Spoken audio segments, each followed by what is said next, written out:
You are great, yes, you are Holy One. I know you know the song. You walked upon the sea, you raised the dead.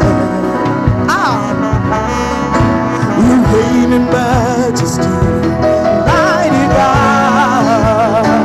Listen to this.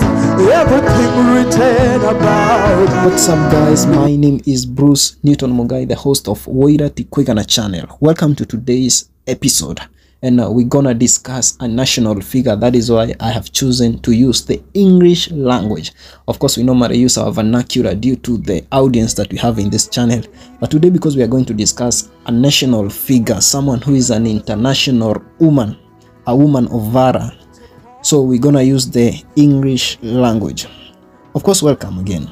Today we're gonna discuss about the award-winning gospel minister Ruth Matete and the Tusker Project 5 winner, being one of the most powerful worshippers in the gospel industry. I personally met her when she was ministering at ECC, that is Empowerment Christian Church, which is overseen by Reverend Lucy Natasha. I loved her passion in music and how she rhymes with words. She does it with passion and deep insight.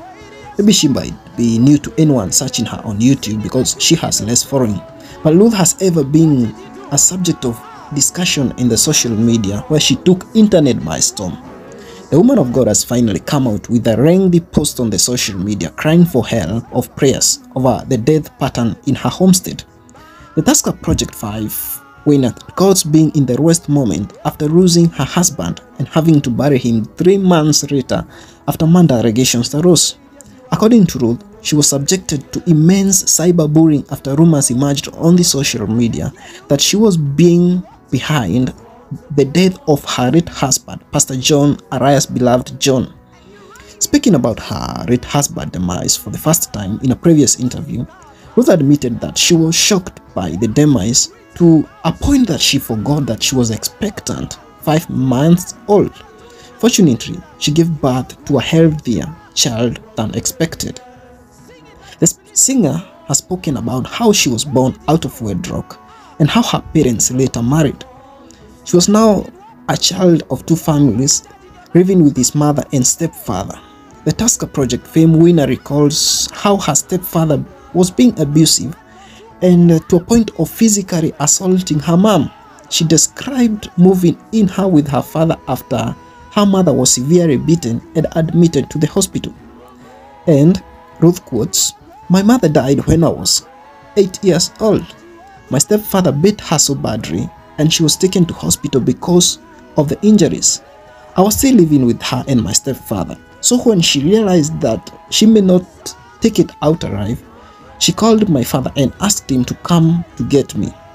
I was still very young, so my father just used to come and visit me in the village. Since my mother was still alive, it was also better to live with her. My dad came and took me with him to the city. This is where I have been since then. My mother later died a few months later as I came to Nairobi." That is how Ruth narrated in the first stanza.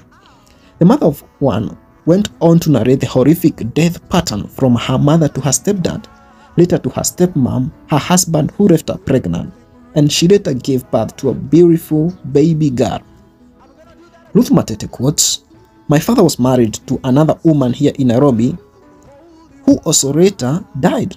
My parents got me out of wedlock and they both got married to different people. My stepfather died last year. My daughter's father died 2 years ago." That is how she says. Ruth Matete narrates the last moment with his husband after the accident. He has told her that he was not going to make it. That is what he told her.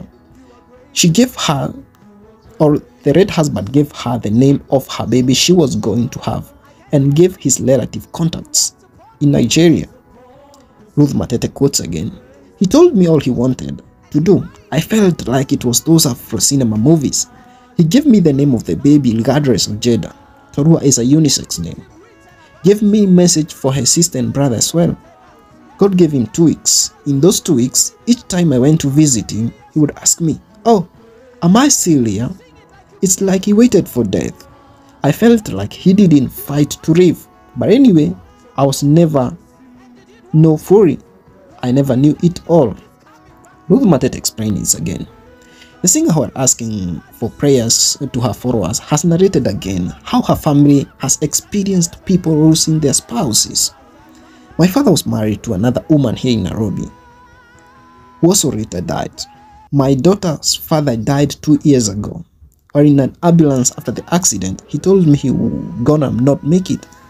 I thought it was just fear, so I kept encouraging him that he would be fine. That's how Ruth recounts.